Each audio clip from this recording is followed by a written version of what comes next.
दोस्तों कैसे हो। पिछली क्लास में हमने चैप्टर नंबर 3 स्टार्ट किया था। चैप्टर का नाम था वैद्युत रसायन। हमने चालक दो प्रकार के पढ़े थे, धात्विक चालक और वैद्युत अपघटनी चालक। मैंने धात्विक चालक के बारे में और वैद्युत अपघटनी चालक के बारे में पिछली क्लास में आपको बताया था। दोनों में अंतर बताए थे। अब हम जब चैप्टर को आगे बढ़ाते हैं तो हम इस चैप्टर में वैद्युत अपघटनी चालक की बात करेंगे, ना कि धात्विक चालक की। क्लियर? तो हम बात करते हैं वैद्युत अपघटनी चालक की। एक बात और सुन लीजिए, याद कर आगे बढ़ने से पहले, अगर आपको वीडियो पसंद आए स्टूडेंट तो लाइक और कमेंट जरूर कीजिए। तो हम बात करते हैं वैद्युत अपघटनी चालक की। हमने ये तो समझ लिया कि वैद्युत अपघटनी चालक क्या होता है। जो विद्युत अपघट्य होते हैं, अम्ल, क्षार या लवण, उनकी पिघली हुई अवस्था या उनके जलीय विलयन वैद्युत अपघटनी चालक कहलाते हैं। और बताया था मैंने, वैद्युत अपघटनी चालक जो होते हैं इनमें विद्युत का प्रवाह गतिशील आयनों के कारण होता है। अब पढ़ते हैं वैद्युत अपघटनी चालक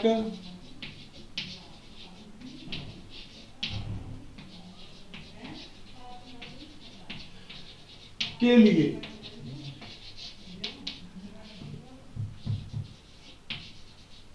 कुछ शब्दावली।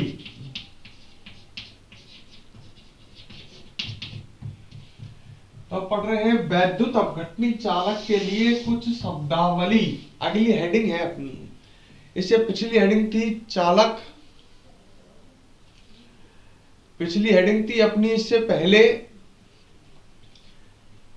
धात्विक चालक और वैद्युत अपघटनी चालक में अंतर। अब हम पढ़ रहे हैं वैद्युत अपघटनी चालक के लिए कुछ महत्वपूर्ण शब्दावली। पहली है चालकत्व, कंडक्टेंस। ढंग से समझना, जिसका सिंबल है सी। मैं आपसे कहूं तभी नोट करना, पहले समझो पूरे टॉपिक को। मैं ब्लैक बोर्ड पर लिख रहा हूं हर बात को। तो वैद्युत अपघटनी चालक के लिए पहली शब्दावली है चालकत्व। चालकत्व क्या होता है?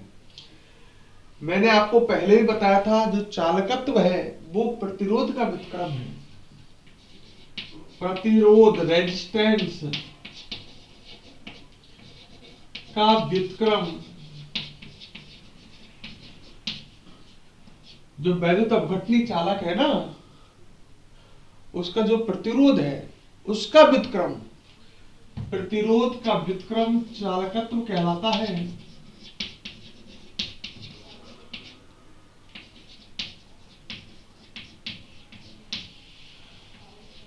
तो प्रतिरोध का व्युत्क्रम कहलाता है चालकत्व।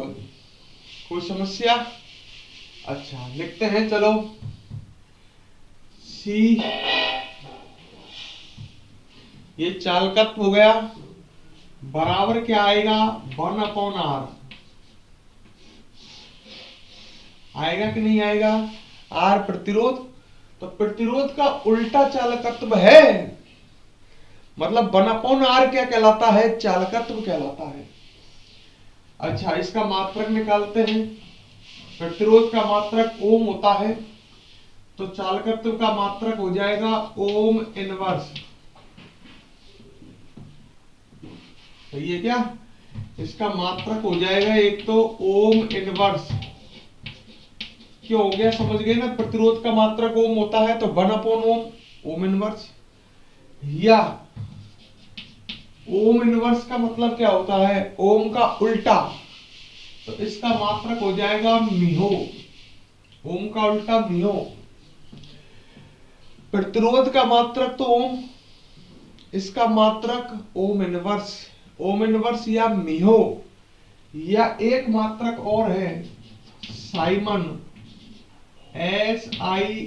SIEMEN। इसको एस से भी प्रदर्शित कर देते हैं। तो इसके तीन मात्रक हैं। तीन है एक ही चीज, पर इसके तीन मात्रक हैं। चालकत्व का मात्रक ओम इनवर्स भी है, चालकत्व का मात्रक मीहो भी है और साइमन भी है। क्लियर? तो एक पहली शब्दावली पढ़ी अपन ने चालकत्व। वीडियो को पॉज करें, यहां तक नोट करें।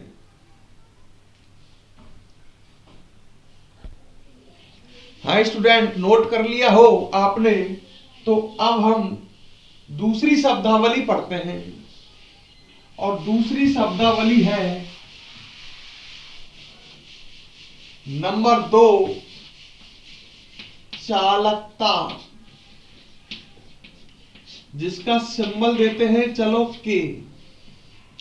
पहले चालकत्व पढ़ा था, चालकत्व प्रतिरोध का व्युत्क्रम है, और अब पढ़ रहे हैं हम चालकता। चालकता क्या होती है?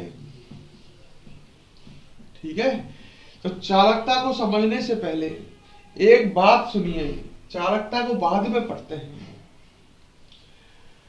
उस बात को मैं स्टाल लगा के लिख रहा हूं। ठीक है, जो वैद्युत अपघटनी सेल है,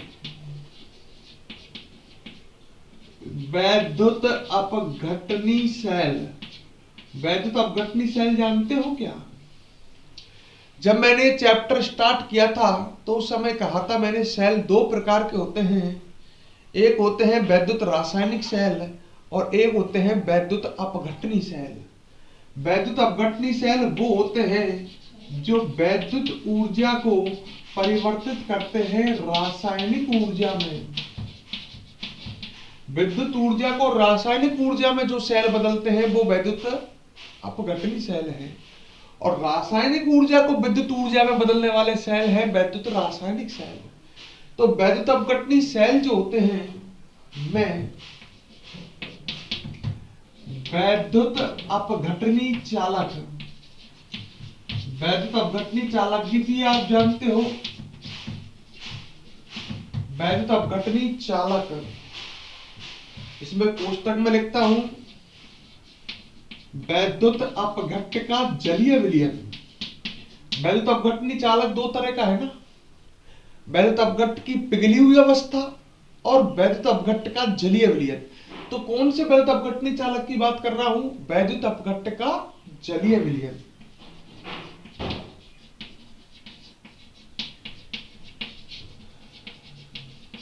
भरा होता है, तो मैंने जो लाइन लिखी है इसको ढंग से क्लियर कर लो।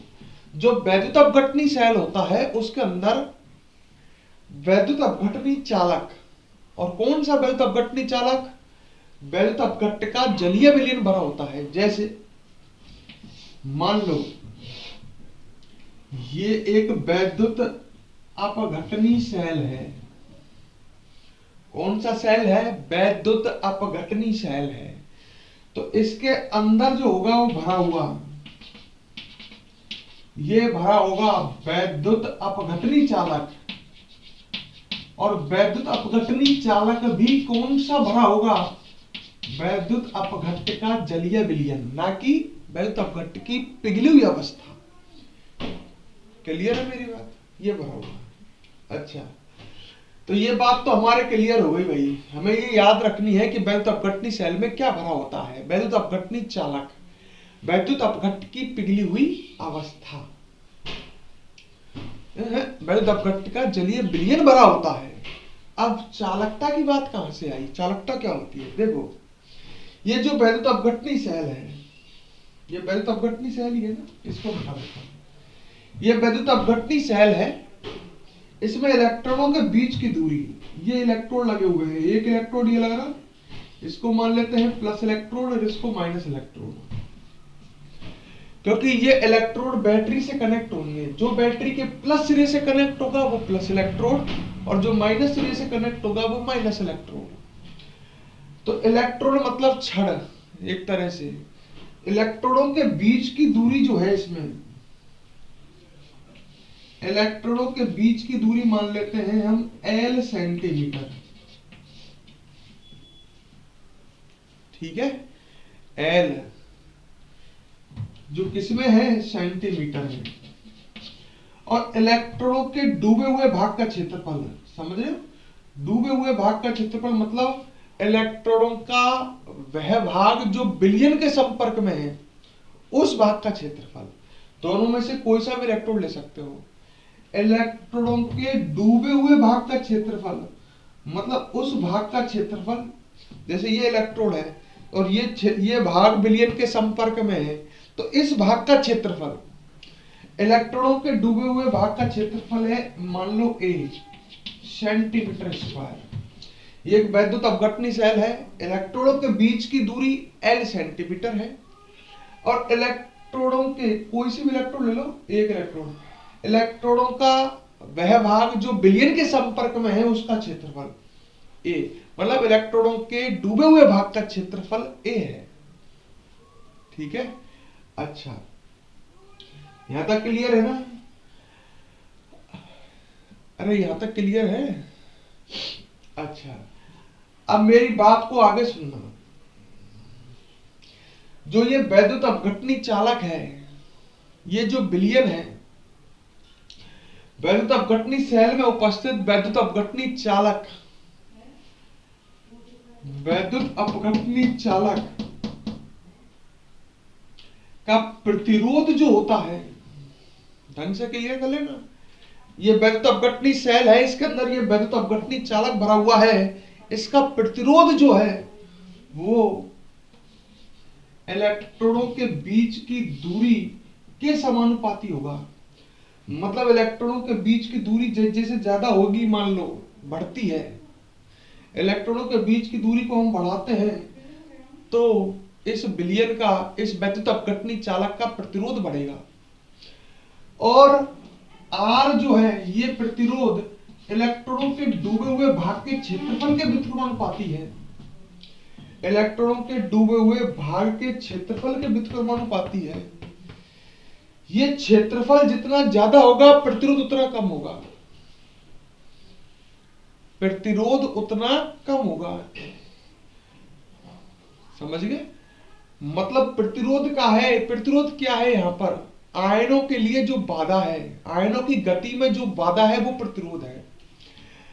अगर इलेक्ट्रॉनों के बीच की दूरी ज्यादा होगी तो आयनों की गति ज्यादा होगी, प्रतिरोध ज्यादा हो जाएगा, आयनों को अधिक चलना पड़ेगा।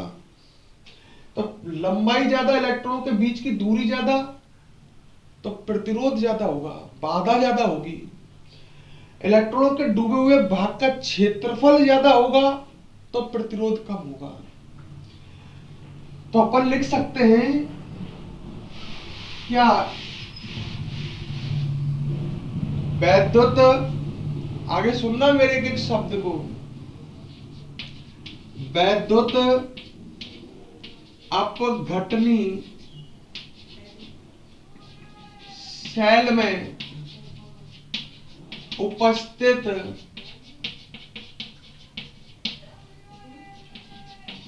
बिलियन, और वो बिलियन क्या है? वैद्युत अपघटनी चालक। उपस्थित बिलियन का प्रतिरोध, सिंबल क्या? R,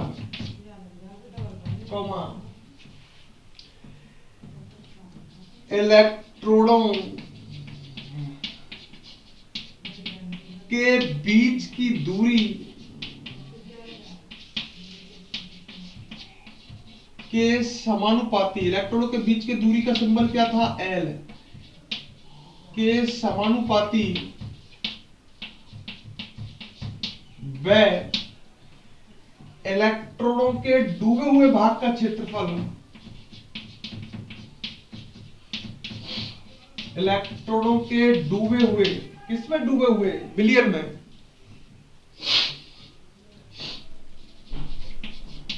इलेक्ट्रोडों के डूबे हुए भाग के क्षेत्रफल A के व्युत्क्रमानुपाती होता है।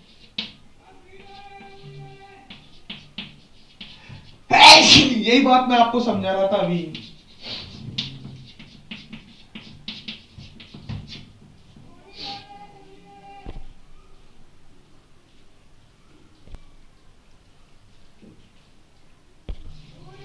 यही बात मैं आपको समझा रहा था कि वैद्युत अपघटनी सेल में जो बिलियन उपस्थित है जो वैद्युत अपघटनी चालक उपस्थित है उसका प्रतिरोध इलेक्ट्रॉनों के बीच की दूरी L के तो समानुपाती होता है और इलेक्ट्रॉनों के डूबे हुए भाग के क्षेत्रफल के व्युत्क्रमानुपाती होता है। तो बेटा वो हम ऐसे लिख सकते हैं क्या, R समानुपाती अतः R समानुपाती L अपॉन A लिख सकते हैं। R इलेक्ट्रॉनों के बीच की दूरी के तो समानुपाती और डूबे हुए भाग के क्षेत्रफल के व्युत्क्रमानुपाती, इलेक्ट्रॉनों के विलयन में डूबे हुए भाग के क्षेत्रफल के व्युत्क्रमानुपाती। समानुपाती हटाएंगे नियतांक आएगा, तो हम लिख सकते हैं आगे R समानुपाती हटाओगे नियतांक आएगा ना, बराबर रो L अपॉन A। कौन सा नियतांक आ गया, रो। ये है विशिष्ट प्रतिरोध, R बराबर आ गया रो L अपॉन A। अब इसको ऐसा कर लेते हैं कि इसको रो को तो इधर ले आते हैं और R को इधर ले जाते हैं, तो इसको ऐसे लिख सकता हूं क्या, 1 अपॉन रो बराबर, ये तो इधर आ गया, R इधर चला गया, 1 अपॉन रो बराबर 1 upon R into L upon A। ऐसे लिख सकते हैं, ढंग से देख लो हर चीज को। 1 अपॉन रो बराबर 1 upon R into L upon A। 1 upon R प्रतिरोध का व्युत्क्रम C लिख सकते हैं और 1 अपॉन रो जो है वो हो जाएगी तुम्हारी की चालकता। चालकता जो है वो विशिष्ट प्रतिरोध का व्युत्क्रम है, 1 अपॉन रो नियतांक का व्युत्क्रम है। ये हो गई चालकता बराबर 1 अपॉन R की जगह लिख सकता हूं C और इनटू में आ जाएगा L अपॉन A। ये काम का फॉर्मूला है। तो K बराबर आ गया C into L upon A। इससे ये निकला, समानुपाती हटाया तो रो आ गया, रो को नीचे ले गया मैं, R को इधर ले आया, 1 अपॉन रो बराबर 1 upon R into L upon A कर दिया। 1 अपॉन रो कौन है, K, और 1 अपॉन R कौन है, C, चालकत्व। तो चालकता बराबर चालकत्व इंटू L अपॉन A, ऐसे याद कर ले, चालकता बराबर चालकत्व into L upon A। Clear. इसका मात्रक निकाल सकते हैं, मात्रक यहां लिख देता हूं, वहां से निकाल रहा हूं, K का मात्रक, नहीं तो K का मात्रक बाद में निकालते हैं। आप वीडियो को पॉज करें, यहां तक क्लियर है ना, कोई समस्या। वैद्युत अपघटनी सेल में वैद्युत अपघटनी चालक भरा होता है और वैद्युत अपघटनी सेल में उपस्थित विलयन अर्थात वैद्युत अपघटनी चालक का प्रतिरोध जो है इलेक्ट्रॉनों के बीच की दूरी के तो समानुपाती और इलेक्ट्रॉनों के डूबे हुए भाग के क्षेत्रफल के व्युत्क्रमानुपाती, मतलब R समानुपाती L अपॉन A। ये मैंने किस तरह से किया है, यहां तक क्लियर। तो वीडियो को पॉज करें, मैं सामने से हट रहा हूं और इसे नोट करें। यहां तक आपने नोट कर लिया, अब आगे बढ़ते हैं। चलो भाई, अपने पास ये फॉर्मूला आ गया है, ये फॉर्मूला आ चुका है चालकता का, K बराबर C into L upon A। ये फॉर्मूला आ चुका है, यहां से हम K का मात्रक निकाल सकते हैं। चलो K का मात्रक निकाल लेते हैं। मात्रक निकालिए। चालकता का मात्रक बताया था मैंने, ओम इनवर्स बताया था, लंबाई सेंटीमीटर में, इलेक्ट्रॉनों के बीच की दूरी सेंटीमीटर में और क्षेत्रफल सेंटीमीटर स्क्वायर में। तो क्या बचेगा, सेंटीमीटर बटे सेंटीमीटर स्क्वायर, मतलब सेंटीमीटर इनवर्स। भाई सेंटीमीटर बटे सेंटीमीटर स्क्वायर, तो सेंटीमीटर से सेंटीमीटर कट जाएगा ना, तो ओम इनवर्स सेंटीमीटर इनवर्स, या ओम इनवर्स की जगह हम क्या भी लिख सकते हैं, म्यो, म्यो सेंटीमीटर इनवर्स, या ओम इनवर्स या मियो के स्थान पे हम साइमन भी लिख सकते हैं, तो इसके भी 3 मात्रक हो जाएंगे, ओम इनवर्स या मियो या साइमन सेंटीमीटर इनवर्स। बेटा और मेरी ये सलाह है कि ये जो शब्दावली पढ़ रहे हैं आप चालकत्व, चालकता, मात्रकों को विशेष याद रखें। चालकत्व का मात्रक ओम इनवर्स मियो या सेंटीमीटर इनवर्स, चालकता का मात्रक ohm inverse centimetre inverse, mho centimetre inverse या साइमन सेंटीमीटर इनवर्स। यहां तक क्लियर? इसकी डेफिनेशन नहीं दी हमने अब तक, पेपर में इसकी डेफिनेशन आ जाए कि चालकता क्या कहते हैं, चालकता क्या होती है। चालकत्व की डेफिनेशन तो आप दे दोगे, प्रतिरोध का व्युत्क्रम, पर इसकी डेफिनेशन नहीं पढ़ी है हमने। तो ऐसा करते हैं, ये L है इलेक्ट्रोनों के बीच की दूरी, ठीक है। मैं इधर डायग्राम मिला देता हूं, पीछे बता दूंगा। ये लो भाई, ये इलेक्ट्रोड लगे हुए हैं इलेक्ट्रोनों के बीच की दूरी, ये बिलियन भर रहा है इसमें, ठीक है। इलेक्ट्रोनों के बीच की दूरी 1 सेंटीमीटर है मान लो। ये L का मान कितना कर दिया? 1 सेंटीमीटर, 1 सेंटीमीटर। और इलेक्ट्रॉनों के डूबे हुए भाग का क्षेत्रफल जो है वो 1 सेंटीमीटर स्क्वायर है। ये तो A है और ये कौन है? L। यदि इलेक्ट्रॉनों के बीच की दूरी 1 सेंटीमीटर और इलेक्ट्रॉनों के डूबे हुए भाग का क्षेत्रफल 1 सेंटीमीटर स्क्वायर हो, तो उस स्थिति में K बराबर C आएगी कि नहीं आएगी? अबे ये 1 है और ये 1 है, तो K बराबर C होगी। मतलब इस बिलियन की जो चालकत्व होगी, इस बिलियन की जो चालकत्व होगी C, वो ही क्या होगी? K होगी। मैं ऐसे कह सकता हूं, किसी वैद्युत अपघटनी सेल में उपस्थित, किसी वैद्युत अपघटनी सेल में इलेक्ट्रॉनों के बीच की दूरी 1 सेंटीमीटर व इलेक्ट्रॉनों के डूबे हुए भाग का क्षेत्रफल 1 सेंटीमीटर स्क्वायर है, तो उस सेल में उपस्थित वैद्युत अपघटनी चालक का चालकत्व ही उस बिलियन की चालकता होगी। अरे ये दोनों एक एक हो जाएंगी तो उस बिलियन की चालकत्व ही तो चालकता होगी, ठीक है।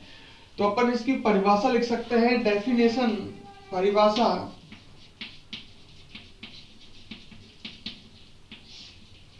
ठीक है, किसी वैद्युत अपघटनी सेल में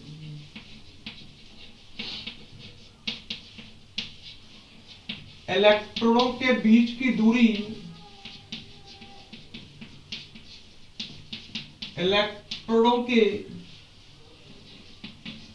बीच की दूरी कितनी? 1 सेंटीमीटर तथा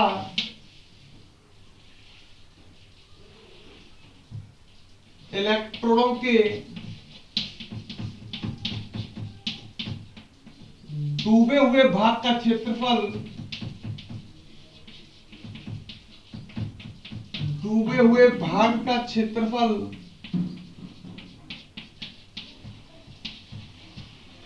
कितना? 1 सेंटीमीटर स्क्वायर हो तो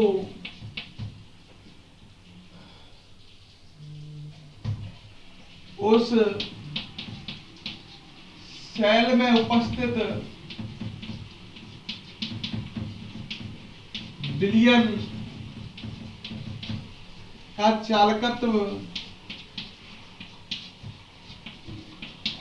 ही चालकता कहलाता है।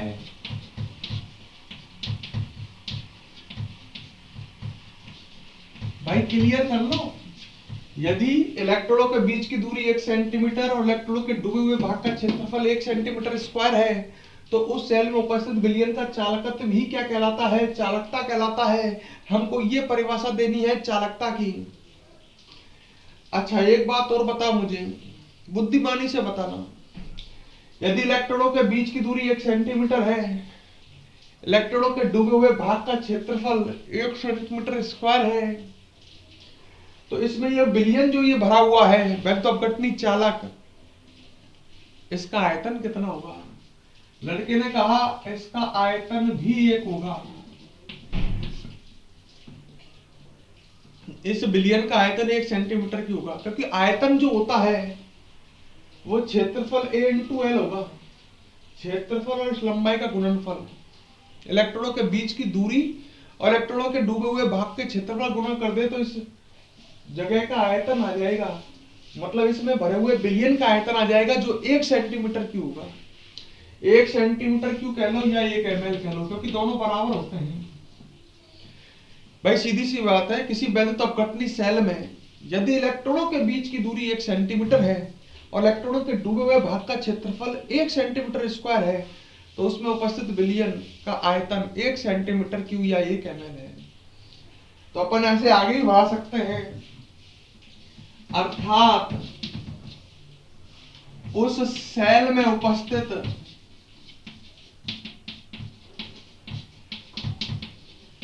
कितना विलयन, उस सेल में कितना विलयन है, उस सेल में उपस्थित 1 ml विलयन।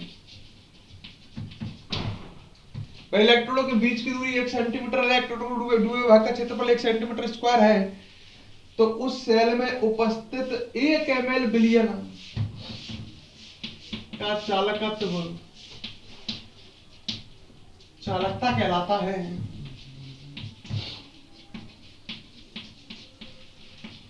समझ लो खूब ढंग से और क्लियर कर लो। तो ये हमें परिभाषा देनी है, पेपर में आवे। चालकता क्या होती है? किसी वैद्युत अपघटनी सेल में इलेक्ट्रॉनों के बीच की दूरी 1 सेंटीमीटर, इलेक्ट्रॉनों के डूबे हुए भाग का क्षेत्रफल 1 सेंटीमीटर स्क्वायर है, तो उस सेल में उपस्थित विलयन का चालकत्व, विलयन का चालकत्व भी चालकता कहलाता है। इसमें जो विलयन है उसका आयतन कितना होगा? 1 ml। तो हम कह सकते हैं उस सेल में उपस्थित 1 ml विलयन का चालकत्व भी चालकता कहलाता है शॉर्ट में। तो ये क्लियर है आपके? ये सर यहाँ तक क्लियर? तो इस वीडियो को पॉज करके यहाँ तक नोट कर ले। ये डायग्राम भी बना लेना। ये डायग्राम कहाँ बनाना? ये इसका मात्रक लिख लो ना। ये डायग्राम को बना रहने दो, जिससे आपके समझ में आ जाए कि ये डेफिनेशन किस तरह से तैयार की है। नोट कर लो वीडियो को पॉज करके। हाँ भाई, अब आगे बढ़ते हैं। एक बात सुनो, अब आगे आगे समझो। आपने नोट कर लिया हो तो देखो, कोई भी वैद्युत अपघटनी सेल है, जब वो बन गया तो इलेक्ट्रॉनों के बीच की दूरी फिक्स हो जाती है। इलेक्ट्रॉन कोई गति नहीं करते। मतलब किसी भी वैद्युत अपघटनी सेल में L का मान फिक्स होता है। L का मान निश्चित होता है, ऐसी A का मान भी निश्चित होता है। वैद्युत अपघटनी सेल जो है वो पूरा भर दिया जाता है। उसके बाद उसमें जब बन जाता है तो A का मान, मतलब इलेक्ट्रॉनों के डूबे हुए भाग का क्षेत्रफल भी एक निश्चित मान हो जाता है। तो किसी वैद्युत अपघटनी सेल में ये दोनों L और A एक निश्चित मान होते हैं। मतलब इलेक्ट्रॉनों के बीच की दूरी और इलेक्ट्रॉनों के डूबे हुए भाग का क्षेत्रफल निश्चित मान होता है, फिक्स मान होता है। तो L/A जो है ये भी एक फिक्स मान होगा प्रत्येक सेल का। जब L निश्चित, A निश्चित, तो L/A भी निश्चित मान होगा एक सेल के लिए, जिसे बोलते हैं सेल स्थिरांक। सही है? तो हम एक बात और लिखते हैं आगे। आगे और एक बात को बढ़ाते हैं। बढ़ाता हूं मैं मेरी बात को।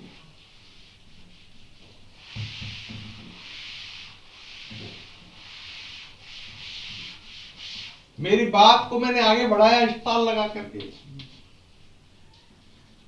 प्रत्येक वैद्युत अपघटनी सेल के लिए, वैद्युत अपघटनी सेल में L/A का मान निश्चित होता है। L और A समझ गए ना? L और A का मान निश्चित होता है।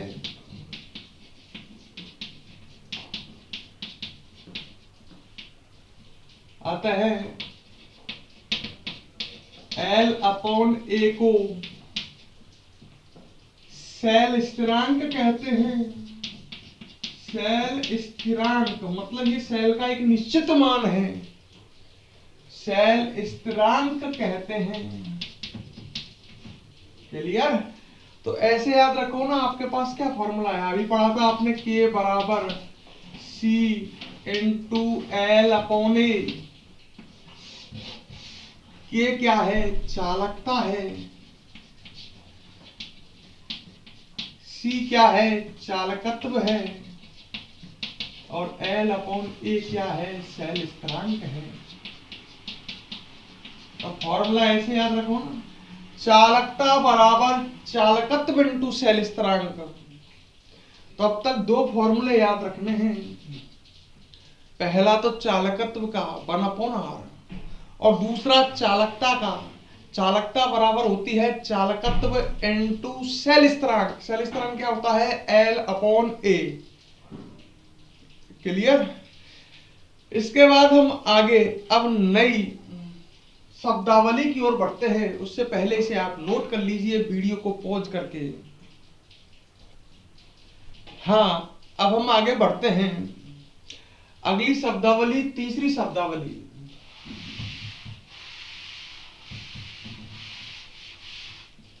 हम पढ़ते हैं नंबर 3, मोलर चालकता, जिसका सिंबल है लैम्डा।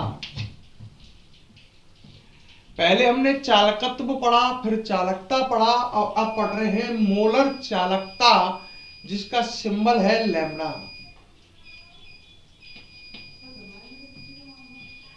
मोलर चालकता क्या होती है, इसको समझने की कोशिश करते हैं। ठीक है, पर ढंग से समझना। मोलर चालकता क्या है? देखो स्टूडेंट,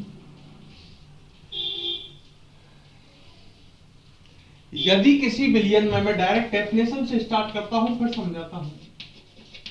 यदि किसी विलयन में, कोई विलयन है, विलेय वैद्युत अपघट्ट, उसमें विलेय कौन है? वैद्युत अपघट्ट। कोई विलयन है, उसमें विलेय है वैद्युत अपघट्ट, मतलब वो विलयन है वैद्युत अपघट्टी चालक है, वैद्युत अपघट्ट का विलयन। यदि किसी विलयन में विलेय वैद्युत अपघट्ट 1 मोल है, विलेय कितना है? वैद्युत अपघट्ट कितना है? 1 मोल। तो उस विलयन की जो चालकत्व होगी, उस विलयन की जो चालकत्व होगी, वो कहलाएगी मोलर चालकता।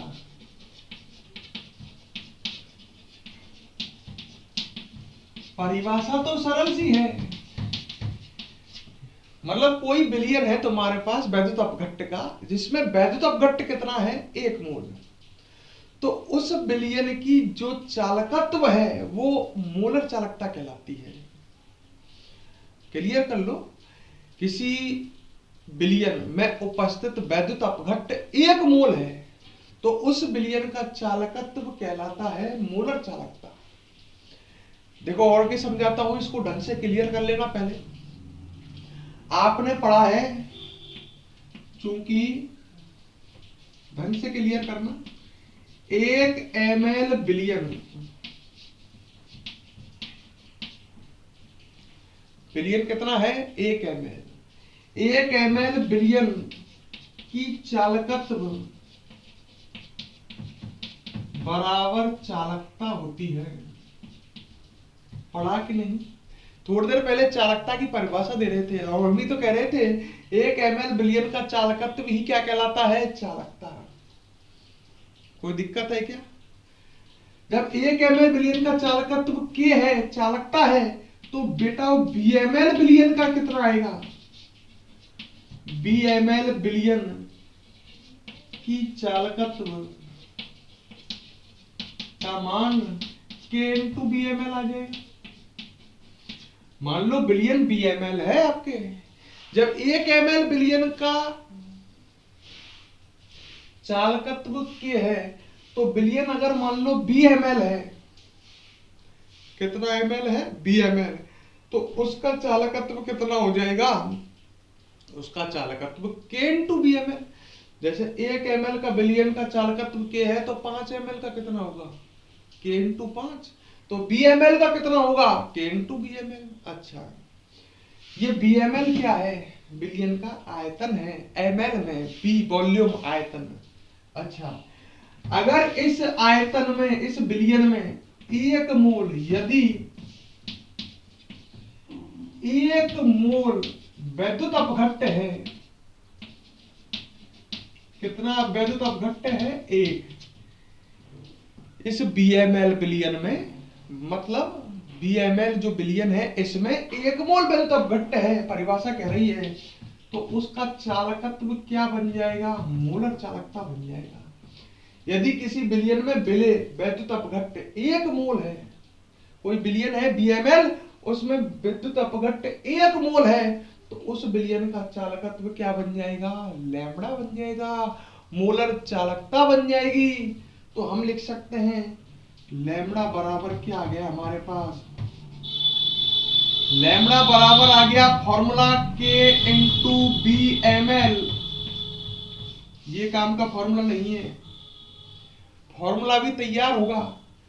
लैम्बडा चालकत्व, वो लैम्बडा मोलर चालकता, k into B M L. BML billion का वह आयतन है जिसमें 1 मोल विद्युत अपघट्य उपस्थित है। ठीक है, यदि बिलियन में 1 मोल विद्युत अपघट्य उपस्थित है तो चालकत्व लैम्बडा बन जाएगा, मोल चालकत्व मोलर चालकता कहलाएगी। ध्यान से समझो, हर चीज को समझो बेटा। आपको ये फॉर्मूला दिख ही रहा है, आपने पढ़ा होगा, साइड में लिख देता हूं। मोलरता के बारे में, मोलरता का फॉर्मूला पढ़ा होगा, मोलरता बराबर विलेय के मोल बटे बिलियन का आयतन। विलेय के मोल के सिंबल एन दे देता हूं, बटे बिलियन का आयतन मान लो बीएमएल है, एमएल में है तो ऊपर 1000 का गुना। ये मोलरता का फॉर्मूला है। मोलरता बराबर विलेय के मोल बटे बिलियन का आयतन, आयतन अगर एमएल में है तो ऊपर 1000 का गुना। ये आपने पहले पढ़ा होगा, पढ़ा है।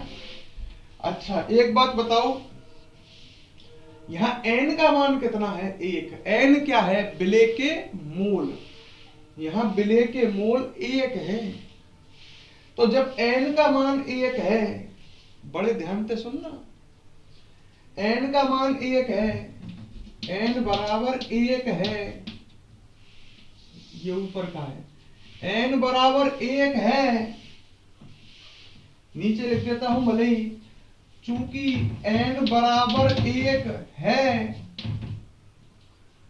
n बराबर 1 है तो n का मान कितना आएगा, अतः n का मान 1 है, अतः n बराबर 1 है, अतः m बराबर आएगा 1000/BML। नहीं आएगा क्या, बताओ सोच करके। m का मान 1000/BML आएगा कि नहीं आएगा, आएगा। और BML का मान 1000/m आएगा कि नहीं आएगा, BML का मान भी 1000/m आएगा। तो BML की जगह अपन 1000/m लिख सकते हैं। तो लैम्बडा बराबर क्या आ जाएगा, k इंटू BML की जगह लिख रहा हूं मैं 1000/m। m है मोलरता, ये फॉर्मूला काम का है। क्लियर? आप वीडियो को पॉज करें पर पहले रुक जाए, मेरी बात सुने। इसको ऐसे कैसे नोट करें, यहां तक, फिर इस फॉर्मूले को, फिर उसके बाद इनको, और लास्ट में ये फॉर्मूला आ जाएगा। ये कैसे निकाला, क्लियर कर लो भाई। मैंने मोलर चालकता की परिभाषा दी। यदि किसी बिलियन में 1 मोल वैद्युत अपघट्य उपस्थित है तो उस बिलियन का चालकत्व क्या कहलाता है, मोलर चालकता। हमने पढ़ा है 1 ml बिलियन का चालकत्व K होता है तो BML का K इंटू BML, और E BML बिलियन का आयतन है, इसमें अगर 1 मोल वैद्युत अपघट्ट उपस्थित है, इसमें वैद्युत अपघट्ट कितना हो 1 मोल, तो चालकत्व क्या कहलाएगा इसका, मोलर चालकता। तो फॉर्मूला आ गया यहाँ से लैम्डा बराबर K इंटू BML। हमने पढ़ा है मोलरता बराबर होता है विलेय के मोल बटे बिलियन का आयतन, ml में हो तो ऊपर 1000 का गुना। यहाँ विलेय के मोल n बराबर 1 है, अतः n बराबर क्या बन जाएगा 1000 अपॉन BML, और BML बराबर क्या बन जाएगा 1000 अपॉन n, नहीं बन जाएगा क्या? वो BML का मान मैंने यहाँ रख दिया, ये फॉर्मूला बन गया जो आएगा मोलर चालकता का फॉर्मूला है लैम्डा बराबर K into 1000 upon n। Video को पॉज करें, यहां तक नोट करें। हाँ भाई, यहां तक क्लियर, मिटाता हूं।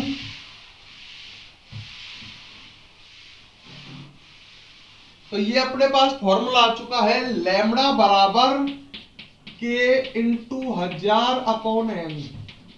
लैम्डा क्या है मोलर चालकता, K क्या है चालकता, m क्या है बिलियन की मोलरता। यहां से हम मोलर चालकता का मात्रक भी निकाल लेते हैं।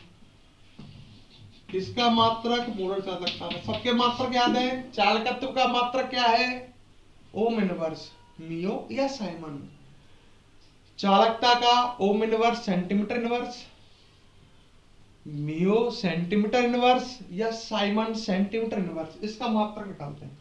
के का मात्रक पता ही है क्या होता है, ओम इनवर्स सेंटीमीटर इनवर्स या मिहो सेंटीमीटर इनवर्स या साइमन सेंटीमीटर इनवर्स। 1000 का कोई मात्रक नहीं बटे m मोलरता। मोलरता का मात्रक बताया था कभी पिछली चैप्टर में मोल प्रति लीटर, तो मोल प्रति लीटर, मैं आयतन लीटर की जगह सेंटीमीटर क्यों लिख रहा हूं। आयतन का मात्रक लीटर ही लीटर नहीं सेंटीमीटर क्यूब भी तो होता है। सेंटीमीटर क्यूब इसलिए लिख रहा हूं ताकि ये आपस में कट जाएं। तो मोलरता का मात्रक हो गया मोल प्रति लीटर, पर लीटर नहीं सेंटीमीटर क्यूब लिखूंगा मैं, तो इसका मात्रक क्या आ जाएगा ओम इनवर्स सेंटीमीटर में क्या बचेगा स्क्वायर, और ऊपर जाकर के क्या बन जाएगा मोल इनवर्स। देख लो कैसे बनाया है। ओम इनवर्स की जगह मियो लिखा हुआ भी हो सकता है, mho centimetre square mole inverse. Ohm inverse की जगह साइमन भी लिखा हुआ हो सकता है, तो इसके 3 मात्रक हो गए, ओम inverse centimetre square mole inverse, Simon centimetre square mole inverse, और मियो सेंटीमीटर स्क्वायर मोल इनवर्स। तो हमने 3 शब्दावली पढ़ी, इसको आप पहले नोट करें वीडियो को पॉज करके।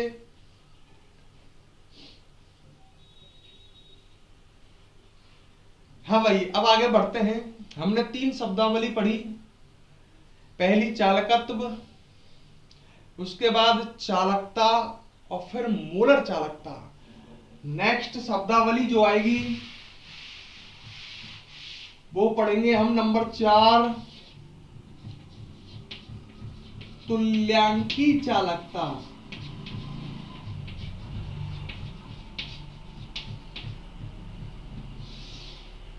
जिसका सिंबल दे देता हूं चलो म्यू। ठीक है, आज ही पढ़ोगे नेक्स्ट क्लास में, देख लो। चलो नेक्स्ट क्लास में पढ़ लेना। तुल्यांकी चालकता अब मैं बहुत स्लो पढ़ाता हूं, तो स्टूडेंट संग संग कंप्लीट पढ़े। वीडियो को लाइक कमेंट जरूर करें। धन्यवाद। साथ साथ तैयार करते चले चैप्टर को, पिछले चैप्टर उन्हें भी छोड़े नहीं, उन्हें भी संग संग तैयार करें। ठीक है student, best of luck. Video को कंप्लीट देखा करो, आपसे मैं पहले भी कहता हूं वीडियो पर लाइक और कमेंट किया करो। ठीक है स्टूडेंट, जिससे हमें पता चलता रहे कि कौन कौन वीडियो देखता है। तो अपनी प्रेजेंट लगाया करो, लाइक कमेंट जरूर किया करो। नेक्स्ट वीडियो में मिलता हूं आपसे।